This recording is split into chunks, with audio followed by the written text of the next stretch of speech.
যতটুকুন লাগে কিয়ামতের মাঠের এই সময়, এত বড় বিরাট লম্বা সময় জান্নাতীদের জন্য এরকম হালকা হয়ে যাবে। সুবহানাল্লাহ। হযরত আবু সাঈদ খুদরী রাদিয়াল্লাহু তাআলা হাদিসে বর্ণনা করেছেন, এক ওয়াক্ত নামাজ, একটা ফরজ নামাজ পড়তে যতটুকুন সময় লাগে এতটুকুন সময়ের ভেতরে জান্নাতীদের কারবার শেষ হয়ে যাবে। সুবহানাল্লাহ বিহামদি। আর ওদের কারবার তো শেষই হবে না। ويوم تشقق السماء بالغمام ونزل الملائكة تنزيلا।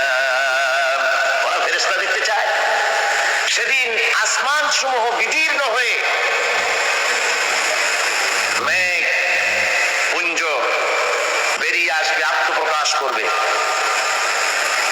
তার ভেতর থেকে ফেরেশতারা ক্রমাগত নাজিল হতে থাকবে। আর অবস্থাটাই হবে আল মুলকু ইয়াউমাইযিনিল হাক্কু লিররহমান ওয়া কানা ইয়াওমান আলাল কাফিরিনা আসীরা। আর সেদিনের বাদশাহী হবে কেবলমাত্র রহমানের। ওয়া কানা ইয়াওমান আলাল কাফিরিনা আসীরা। আর সেই কিয়ামতের দিন, সেই সময়টা হবে কাফেরদের জন্য বড়ই কঠিন। এখানে কিয়ামতের কিছু কথা বলা হচ্ছে, কিছু আভাস দেওয়া হচ্ছে যে আসমান সমূহ বিদীর্ণ হয়ে মেঘ পিণ্ড বেরিয়ে আসবে এবং তার থেকে ক্রমাগত ফেরেশতারা নাজিল হতে থাকবে। আল্লাহর হাবিব বলেছেন, কেউ যদি কিয়ামতের দৃশ্য দেখতে চায় সেজন্য সূরা ইযা শামসু কুবিরাত ওয়া ইযা সামাউ ইনফাতারাত, ইযা সামাউ ইনশাক্কাত, এই সূরাগুলি যেন পড়ে, তাহলে কিয়ামতের দৃশ্য তার চোখের সামনে প্রতিভাত হবে। কিয়ামতের দৃশ্যটা আসলে কেমন হবে সেই সূরাগুলি তেলাওয়াত করলে সে বুঝতে পারবে। যেমন আল্লাহ পাক বলছেন, ইযাস সামাউ ফাতারাত ওয়া ইযাল কাওয়াকিবু তাফারাত ওয়া ইযাল বিহারু ফুজ্জিরাত ওয়া ইযাল কুবুরু বু'সিরাত। যখন আকাশসমূহ চূর্ণ বিচূর্ণ হয়ে যাবে আর তারকাসমূহ বিক্ষিপ্ত হয়ে পড়বে, সমুদ্র মহাসমুদ্রগুলি দীর্ণ বিদীর্ণ হয়ে যাবে, কবরগুলি সব উৎপীড়ন করে দেবে, তার মধ্যে যা আছে সে সবগুলি। আবার আল্লাহ পাক বলেন, ইযাশ শামসু কুবিরাত ওয়া ইযান নুজুমু ইনকাদারাত ওয়া ইযাল জিবালু সুয়্যিরাত। সূর্য যখন ঢেকে যাবে, তারকাগুলি যখন বিপর্যস্ত হয়ে যাবে আর পাহাড়গুলি যখন চালিয়ে দেওয়া হবে, এই দৃশ্য তোমরা দেখতে পাবে। فإذا النجوم طمست وإذا السماء فرجت وإذا الجبال نسفت।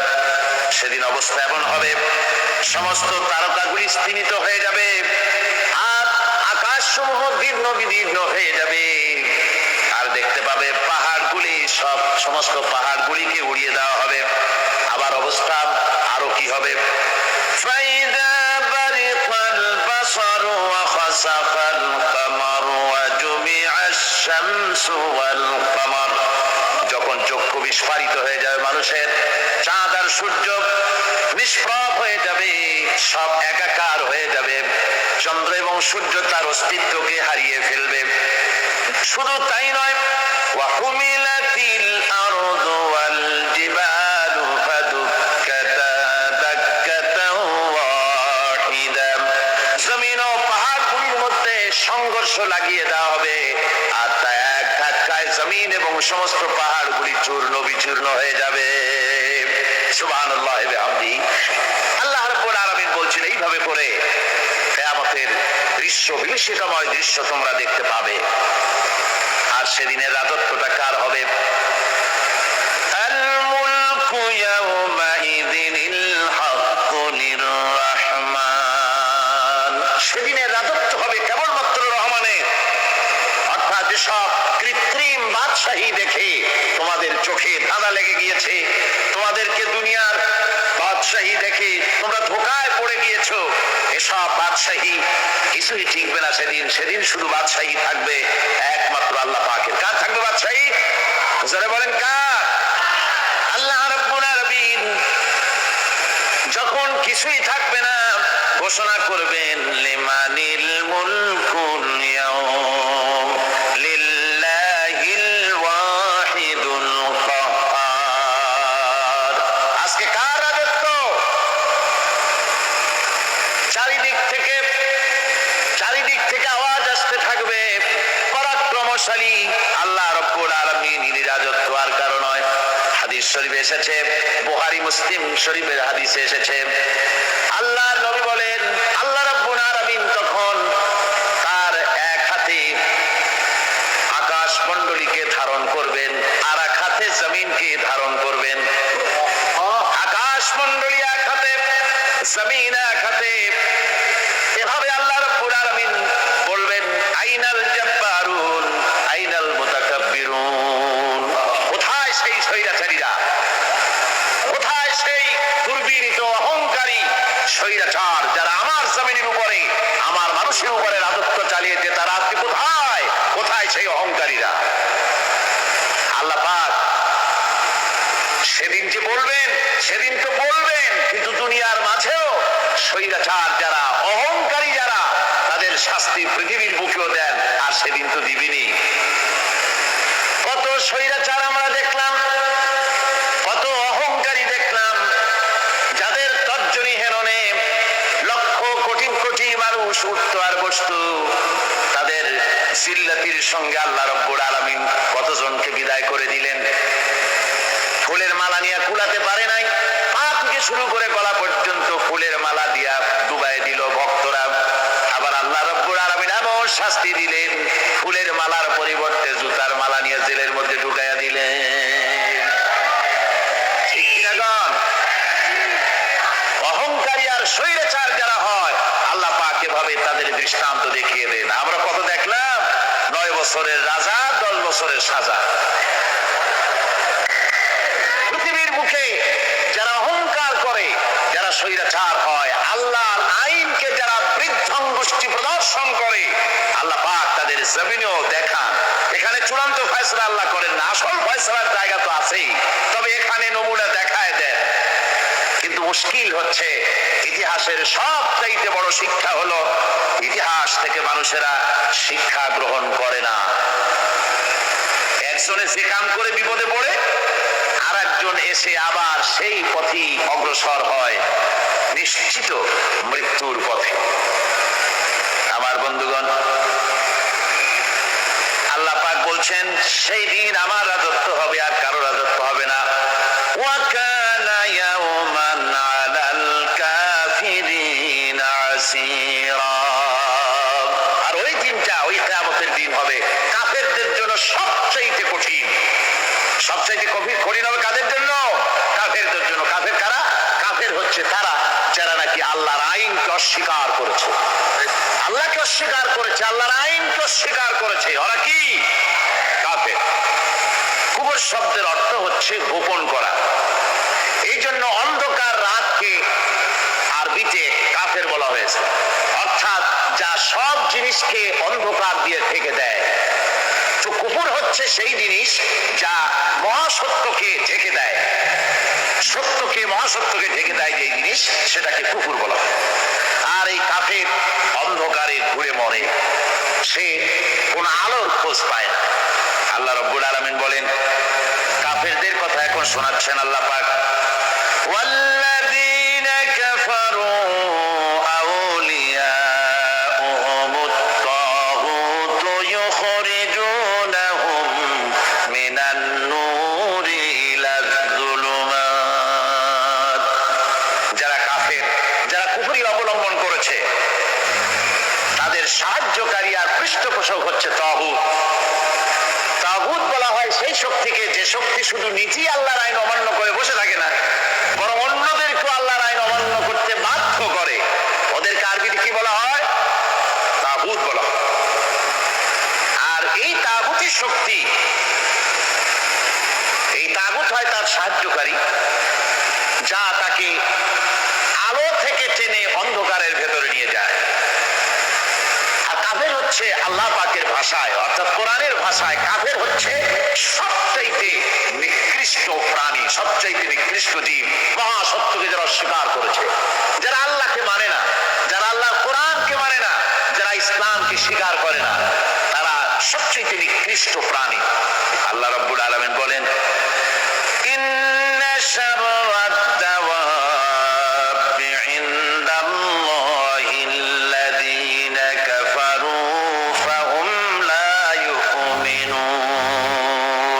নিশ্চয়ই আল্লাহর জমিনে সব বিচরণশীল জীব যত আছে, আল্লাহ বলছেন আমার জমিনে বিচরণশীল জীব যত আছে তার মধ্যে সবচাইতে নিকৃষ্ট প্রাণী হলো যারা ঈমান আনে নাই, যারা বিশ্বাস করে আমি আল্লাহকে, যারা পরকালকে বিশ্বাস করে নাই, যারা কোরআনকে বিশ্বাস করে নাই, যারা ইসলামকে বিশ্বাস করে নাই, পৃথিবীর মধ্যে তারা সবচাইতে নিকৃষ্টতম প্রাণী। আল্লাহ বলেন শুধু নিকৃষ্ট জনক নিকৃষ্ট প্রাণী বললেই সারে না, এরা হলো চতুষ্পদ জানোয়ারের মতো। কে বলতেছেন? আমি বলছি না, কিন্তু আল্লাহ পাক বলতেছেন চতুষ্পদ জানোয়ারের মতো কাফেররা। ওয়ামাসালুল্লাযীনা কাফারু কামাসালিল্লাযী ইয়ানঈকু বিমা লা ইয়াসমাউ ইল্লা দুআআন ওয়া নিদা। এই কাফেরদের দৃষ্টান্ত হচ্ছে সেই রাখালের মতো, যে রাখাল তার পশুদেরকে ডাকে আর ওই পশুরা একটা ডাক শোনে মাত্র, কিন্তু কি যে বলে তা তো পশুতে বোঝে না। কথা বুঝতে পেরেছে?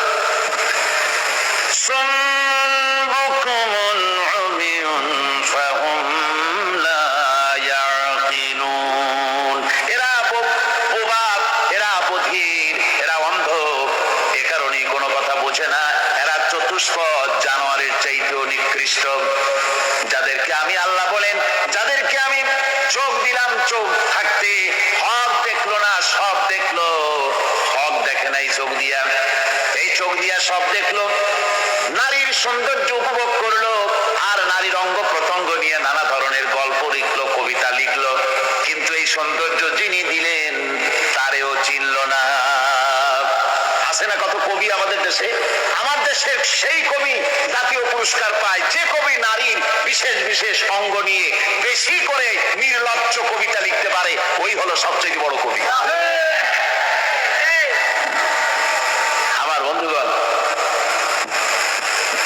একজন বুজুর্গ ব্যক্তি তিনি পথ দিয়ে যাচ্ছিলেন, তো সে পথে এক সুন্দরী যুবতী মেয়েকে দেখে সেই যুবতী মেয়ের দিকে এই বুজুর্গ ব্যক্তি এক নজরে তাকায় আছে।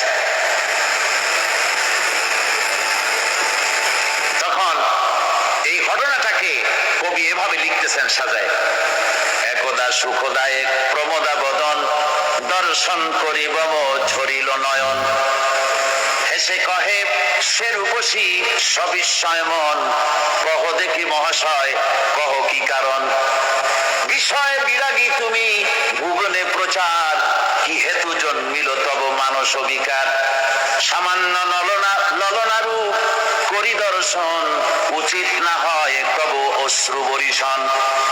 বুজুর্গ ব্যক্তি ওই মহিলার দিকে তাকিয়ে তাকিয়ে কাঁদতেছেন।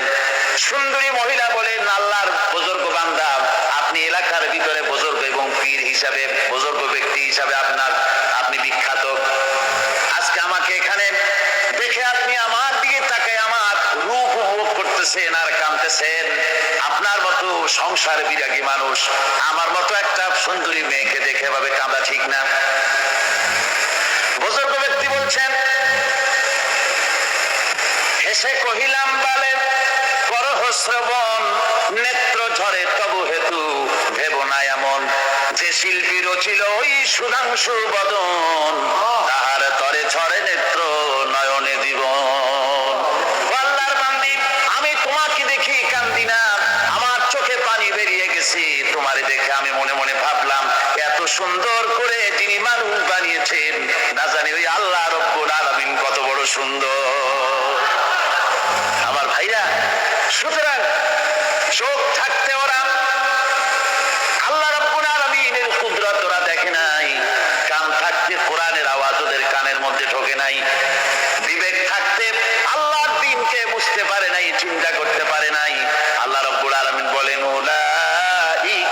আল-আনআম।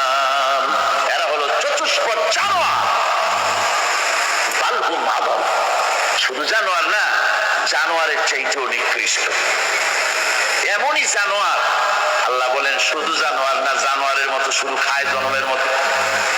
والذين كفروا يتمتعون ويأكلون كما تأكل الأنعام। এই কাফেরগুলির কাম শুধু ফুর্তি করা, গান বাজনা নাটক গল্প, এই সব কাজ তাদের। নামাজ নাই, রোজা নাই, আল্লাহর চিন্তা নাই, তাহাজ্জুদ নাই, পরেশগারি নাই, শুধু গান আর নাচ। দেখেন না ফুর্তি। এই যে 1 জানুয়ারি রাত 12টার সময় আমার ঘুম ভেঙে গেল, এই যেখানে আমি ছিলাম, বিকট আওয়াজ। আমি মনে করলাম পাশের বাড়ি বুঝি ডাকাত পড়ছে। পরে বাড়িওয়ালা আমাকে বললেন যে ডাকাত না, বোধহয় এই নিউ ইয়ার সেলিব্রেট হচ্ছে, নতুন বর্ষ উদযাপন হচ্ছে বোমা দিয়ে, শহরবাসীর আরামের ঘুম হারাম করে এগুলি করা হচ্ছে। এ তো গেল 1 জানুয়ারি। আর যখন আমাদের নিজেরটা যখন আসে, অর্থাৎ 1 বৈশাখ, তখন দেখছেন অবস্থা 1 বৈশাখে।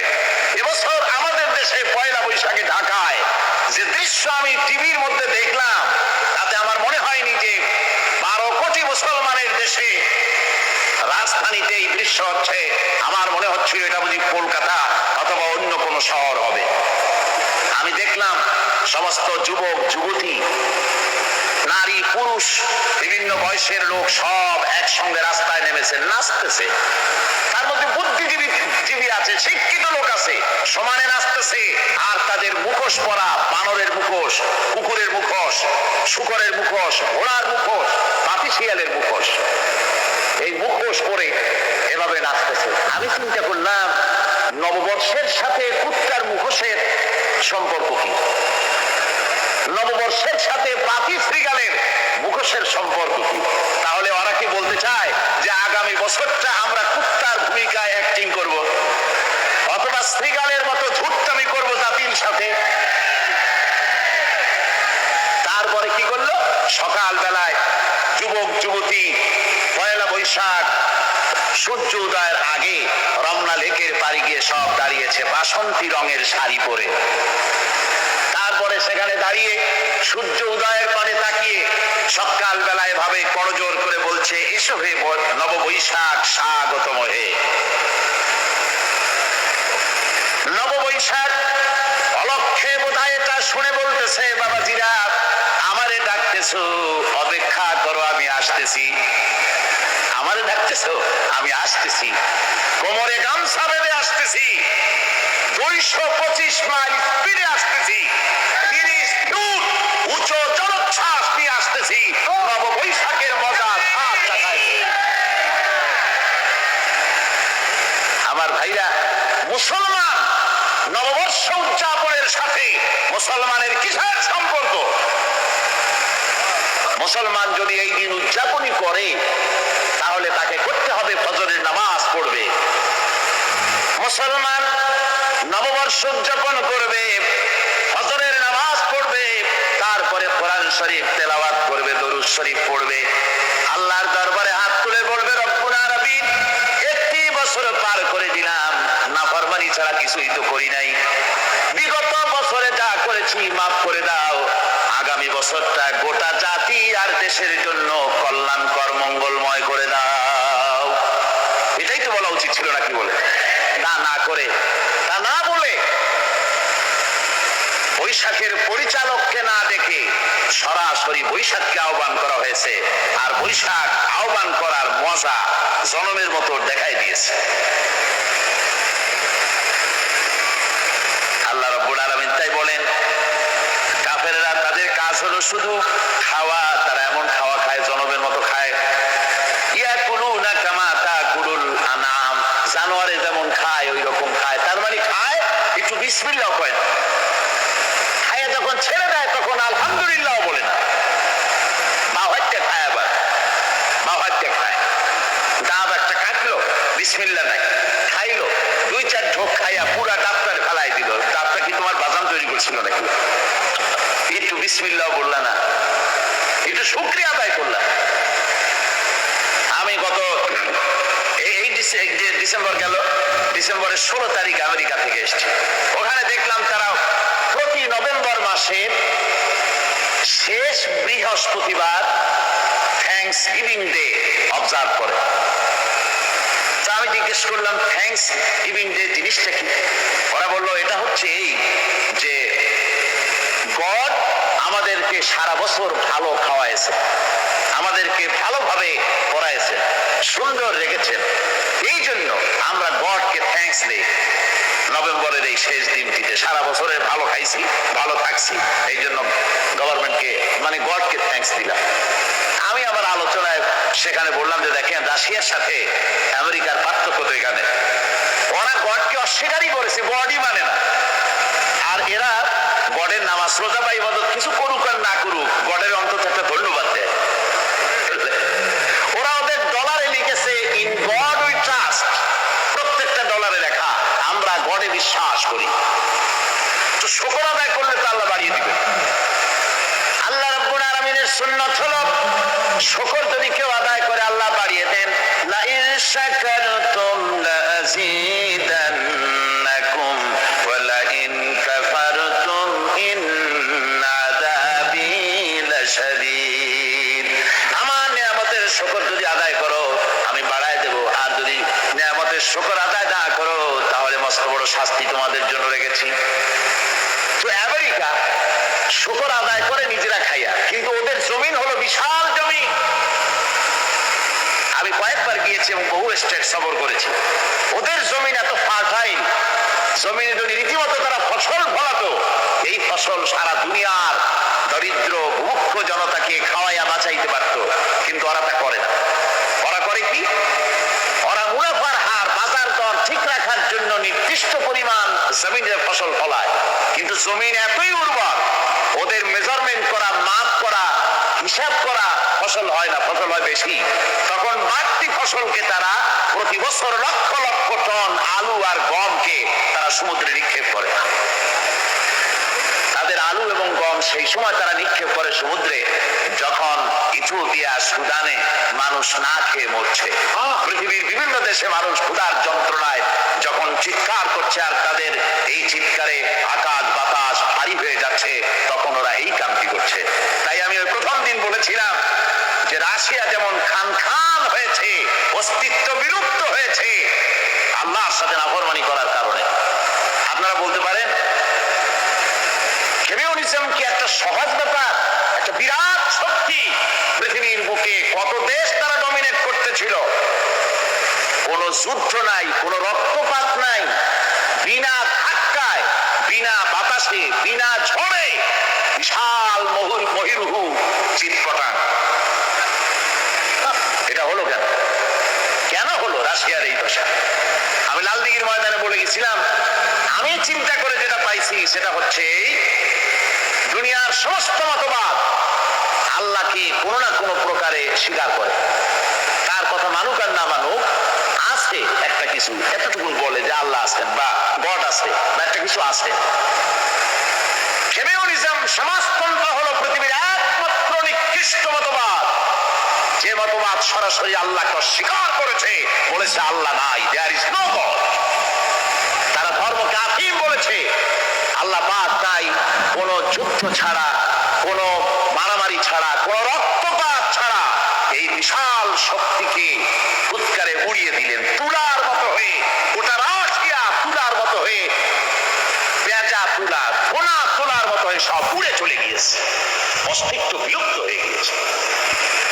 কিন্তু আমাদের দেশের খুচরা কমিউনিস্টরা এখনো স্বপ্ন দেখে। ওই যে কালকে বলেছি, তারা বলে কলমের খোসা এটা এখনো নষ্ট করা যাবে না, এটা এখনো চালু করা হবে, এখনো চীনে আছে, এখনো কিউবায় আছে। ওই কিউবা থেকে, চীন থেকে ফিদেল কাস্ট্রোর একটু আওয়াজ শোনে, চীন থেকে মিস্টার ব্যাং না কি জানি না, ব্যাং এর আওয়াজ শোনে, আর তাই মনে করে এ বুঝি সমাজতন্ত্রের বিজয়ের গান। না, চীন থেকে আর কিউবা থেকে যে আওয়াজ আজকে উঠতেছে, এই আওয়াজ সমাজতন্ত্রের বিজয়ের আওয়াজ নয়, এটা হলো সমাজতন্ত্রের মরণ যন্ত্রণার গোঙানির আওয়াজ। কাজেই এরা দুনিয়ার বুকে শুধু আনন্দ এবং ফুর্তি করে, আল্লাহর হককে, আল্লাহকে চিনতে তারা ব্যর্থ হয়েছে। আল্লাহ রাব্বুল আলামিন বলেন, অবিশ্বাসীদের কৃতকর্ম, তাদের কাজগুলি, তাদের কর্মফল সব নিষ্ফল হয়ে যাবে। ওয়াল্লাযীনা কাফারু আ'মালুহুম কাসারাবিন বিকিআতিন ইয়াহসাবুহুল যামআনু মা। আল্লাহ পাক বলেন, কাফের যারা, অবিশ্বাসী যারা, যারা আমাকে অস্বীকার করেছে, অবিশ্বাস করেছে, তাদের আমলগুলি হলো মরুভূমির মধ্যে মরীচিকার মতো। মরুভূমির মরীচিকা, মানুষ যখন মরুভূমির ভিতর দিয়ে যায়, পানির পিপাসা লাগে, দূরে দেখে পানি চিকচিক করতেছে, আর ওই মরীচিকা যেটাকে সে পানি মনে করেছিল, হাত্তা ইযা জাআহু লাম ইয়াজিদহু শাইআ, যেটাকে সে পানি মনে করে ছুটতেছিল, যখন কাছে গেল, আল্লাহ পাক বলেন কিছুই সেখানে পায় না, শুধু মরীচিকা, বালু আর বালু।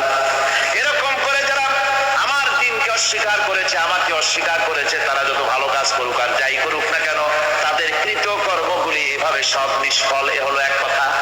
2 নম্বরের কথা হলো, ওরা মনে করেছিল সমাজতন্ত্র শান্তি দেবে, কমিউনিজম শান্তি দেবে, সোশ্যালিজম শান্তি দেবে, ক্যাপিটালিজম শান্তি দেবে। এই শান্তির চিন্তা করে অগণিত মানুষকে হত্যা করে সমাজতন্ত্রের রাজত্ব যখন কায়েম করলো, 70 বছরও চলে গেল, তারপরে তারা দেখলো হাত্তা ইযা জাআহু লাম ইয়াজিদহু শাইআ, কিচ্ছুই পেল না। তারা ক্ষুধার যন্ত্রণায় মরলো, কাপড় নাই, খাবার নাই। তারা ওই রাশিয়া থেকে, চেকোস্লোভাকিয়া থেকে, যুগোস্লাভিয়া দিয়া, রোমানিয়া থেকে, হাঙ্গেরি এবং পোল্যান্ড আর মঙ্গোলিয়া থেকে সেখানে সমাজতন্ত্র তাড়াতে আমরা যাই নাই। আমরা সেখানে সমাজতন্ত্রের বিরুদ্ধে তাফসীর করি নাই, ব্যাখ্যা করি নাই, বক্তব্য রাখি নাই। ওই সব দেশ থেকে সমাজতন্ত্র তাড়াইছে কে? তারা দাঁড়িয়েছে? না না, ওরা নিজেরাই, সেই দেশের জনগণই এটাকে উৎখাত করেছে তাদের জমিন থেকে। আল্লাহ পাক বলছেন, যারা আমার দিনকে, আমার বিধানকে যারা অস্বীকার করবে, তারা এই অস্বীকারী অবস্থায় যদি মওত হয়, আমার সমাজতন্ত্রী কোনো ভাই যদি মাহফিলে থাকেন, কমিউনিস্ট কোনো ভাই যদি মাহফিলে থাকেন, তাহলে শুনুন আল্লাহ কি বলতেছেন। আল্লাহ দিনকে, আল্লাহর কোরআন পূর্ণাঙ্গ জীবন বিধান, অর্থনীতি আছে, সমাজনীতি আছে, রাজনীতি আছে, কথা যারা বিশ্বাস করে না, কোরআনকে শুধুমাত্র নামাজ, রোজা, হজ, যাকাত আর বেহেশত দোজখ যারা মনে করে, জীবন ব্যবস্থা মনে করে না, এই অবস্থায় যদি মারা যায়, আল্লাহ রাব্বুল আলামিন বলেন, ইন্নাল্লাযীনা কাফারু ওয়া মাতু ওয়া হুম কুফফারুন উলাইকা আলাইহিম লানাতুল্লাহি ওয়াল মালাইকাতি ওয়ান নাসি আজমাইন। আল্লাহ রাব্বুল আলামিন বলেন, আমাকে অস্বীকার করার অবস্থায়, আমার দিনকে, বিধানকে অস্বীকার করার অবস্থায় যদি মওত হয়ে যায়, তাহলে আল্লাহ, ফেরেশতা এবং तमाम পৃথিবীবাসীর অভিসম্পদ তার উপরে হতে থাকে, লানত হতে থাকে। খালিদিনা ফিহা লা ইউখাফফাফু আনহুমুল আযাবু ওয়া লা হুম ইউনজারুন। এই অভিসম্পদ অবস্থায় তারা সব সময় লিপ্ত থাকবে, না তাদের আযাবকে কমায় দেওয়া হবে, আর না তাদের কোন রকম অবকাশ দেওয়া হবে।